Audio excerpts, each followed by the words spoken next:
bagaimana kabarnya? Semoga kalian semua baik-baik saja.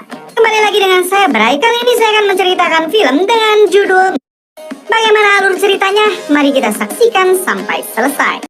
Di video kali ini, Mimin akan kembali menceritakan sebuah alur cerita dari film berjudul Swept Away. Film ini dirilis pada tahun 2002, serta digarap sutradara Guy Ritchie. Mengisahkan tentang satu perempuan kaya raya dan manja yang terjebak di sebuah pulau terpencil bersama seorang nelayan miskin. Nah, gimana kisah dari film ini? Gak usah lama-lama lagi, langsung aja Mimin ceritain filmnya.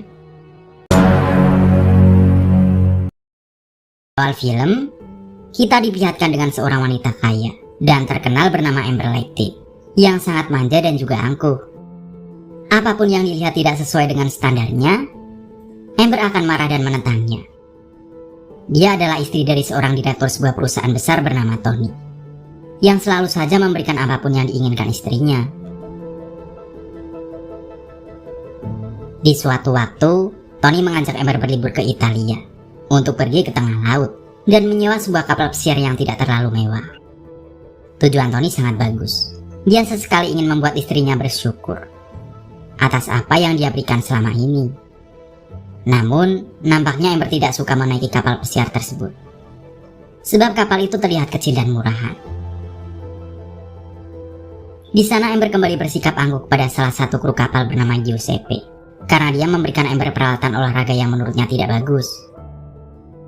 Giuseppe ini adalah seorang nelayan, tapi karena ada sedikit masalah dengan kapalnya, dia harus bekerja di kapal pesiar untuk sementara, agar bisa mengumpulkan modal untuk memperbaiki kembali kapalnya. Kepribadian Giuseppe sangatlah baik. Dia berpikir bahwa semua manusia mempunyai hak yang sama untuk kebebasan. Hal tersebut berbanding terbalik dengan sikap Amber terhadap Giuseppe. Apapun yang dikerjakan Giuseppe, Amber tidak menyukainya. Bahkan dia berkata bahwa ikan tangkapan Giuseppe tidak segar, serta bau busuk sama seperti bau badan Giuseppe. Keesokan harinya Amber pergi berbelanja ikan segar sendiri. Tetapi juru masak kapal pesiar itu malah memberikan ikan busuk hasil tangkapan Giuseppe untuk kemudian dimakan Amber di meja makan. Tanpa rasa curiga sedikit pun, Amber memakan ikan busuk itu sambil berkata bahwa ini ikan segar dan sangat lezat, dan bukan ikan busuk yang ditangkap oleh Giuseppe kemarin. Amber selalu merasa satu tingkat lebih tinggi dari yang lain. Dia tidak pernah menghargai dan memandang baik orang biasa seperti Giuseppe. Karena Giuseppe dia bayar, maka Giuseppe harus mematuhi setiap perintah dari Amber. Harinya, Amber meminta Giuseppe untuk mengantarnya ke tengah laut menggunakan rakit untuk mencari udara segar. Namun, rakit mereka tiba-tiba mogok. Dan sialnya lagi ketika Giuseppe ingin menembakkan pistol suar, Amber merebutnya, hingga terjadilah sedikit pertengkaran yang membuat rakit mereka bocor. Hingga akhirnya, berhari-hari mereka hanyut di hamparan laut yang luas. Pada esok harinya mereka melihat ada sebuah daratan dan memutuskan untuk mendarat di sana. Begitu sampai, sifat angkuh Amber kembali muncul. Dia mulai marah tanpa henti. Dia juga akan mencari pengacara untuk menuntut Giuseppe. Akan tetapi, di pulau terpencil seperti ini, jangankan mendapat sinyal untuk menelpon, makan dan minum saja akan sangat sulit untuk Amber. Amber yang tidak punya kemampuan bertahan hidup, kelaparan dan terluka. Sebaliknya, Giuseppe yang sudah jadi nelayan selama bertahun-tahun, dengan mudah bisa mencari makanan dan air untuk minum. Dia merasa nyaman seperti ada di rumah. Keseharian Amber di pulau terpencil tersebut diwarnai dengan segala perintah oleh Giuseppe. Mulai dari mencuci pakaian, sampai menamparnya jika Amber menolak perintahnya. Bahkan, saking inginnya Giuseppe balas dendam, dia melarang Amber memasuki sebuah pondok yang dia temukan di pulau itu, dengan alasan bisa merusak reputasinya. Singkat cerita, Giuseppe yang bosan meminta agar Amber menari tarian panas. Awalnya Amber menolaknya. Namun, lantaran terus dipaksa dan ditampar oleh Giuseppe, Amber pun akhirnya melakukannya. Kehidupan mereka yang terus saja berdua di pulau tersebut membuat perasaan cinta mulai timbul dari keduanya. Perlahan tapi pasti, Amber yang tadinya tidak mau diperintah oleh Giuseppe, kini mulai mematuhinya. Begitupun dengan Giuseppe yang selalu bertindak kasar terhadap Amber, kini menjadi pria yang romantis dan sering bercanda. Satu orang pria dan satu wanita dalam pulau terpencil yang sama, lambat laun mulai bergantung satu sama lain. Amber mulai bisa membantu untuk menangkap ikan, sekaligus tidur bersama di pondok yang kemarin ditemukan oleh Giuseppe. Dan tentunya, seorang pria dan wanita tidur di ranjang yang sama, pastilah mereka merasa bahwa surga dunia kini milik mereka berdua. Mereka selalu bersama dan selalu bercinta setiap waktu, layaknya sepasang pengantin baru yang sedang berbulan madu.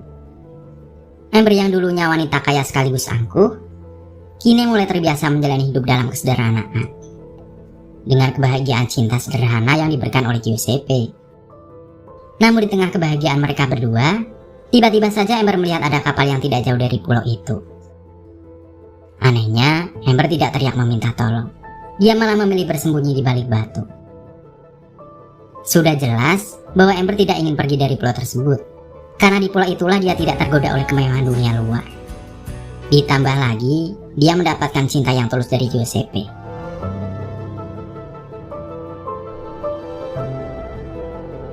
Malam hari saat sedang bermesraan bersama Giuseppe, Amber lebih memilih untuk tidak memberitahu perihal kapal yang dia lihat tadi.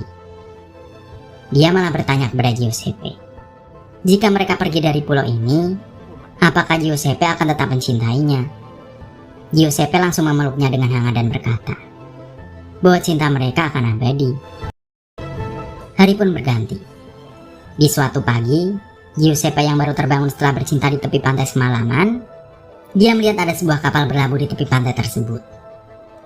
Tanpa pikir panjang, dia berniat menghampiri kapal itu untuk meminta pertolongan, walaupun sempat ada sedikit perdebatan dengan Amber. Sebab dia khawatir hal yang dia takutkan akan terjadi, yaitu perpisahan antara mereka.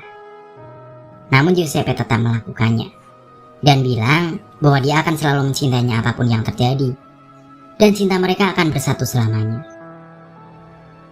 Benar saja, baru tiba di kapal itu, teman Amber dengan cepat menyadarkannya, sekaligus memberitahu bahwa suaminya menghabiskan banyak uang untuk mencari Amber selama dia hilang. Dan ketika dia tiba di dermaga, suaminya langsung memeluk Amber dengan erat. Di saat yang bersamaan, Giuseppe melihat hal tersebut. Dia merasa sangat sakit hati. Namun apa daya, dia pria yang tidak memiliki apapun. Berbanding terbalik dengan Tony, suami Amber, yang memiliki segalanya untuk membahagiakan Amber. Giuseppe terus kepikiran dengan Amber. Dan pada akhirnya, suatu malam dia menghubungi Amber untuk mengatakan bahwa dia sangat menyesal telah pergi dari pulau terpencil yang mereka sebut surga. Amber pun tidak bisa berbuat apa-apa, sebab kini dia sudah terlanjur sayang dengan suaminya. Walaupun di sisi lain, dia sangat mencintai Giuseppe. Tak mau menyerah begitu saja, Giuseppe pergi ke hotel tempat Amber dan suaminya menginap. Di sana dia memberikan surat dan cincin. Namun sayang, suami Amber mengetahuinya.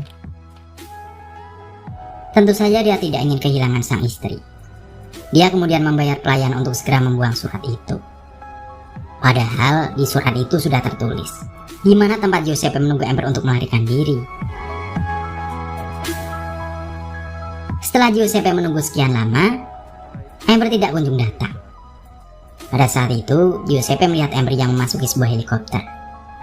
Dia pun berlari mengejar Amber yang hendak meninggalkan Italia menggunakan helikopter. Tapi semua sudah terlambat. Pasangan dari dua kelas yang berbeda ini pada akhirnya tidak bisa menyatukan cinta mereka dan mengubur cinta mereka dalam-dalam dalam sebuah kenangan. Hingga pada akhirnya film pun berakhir.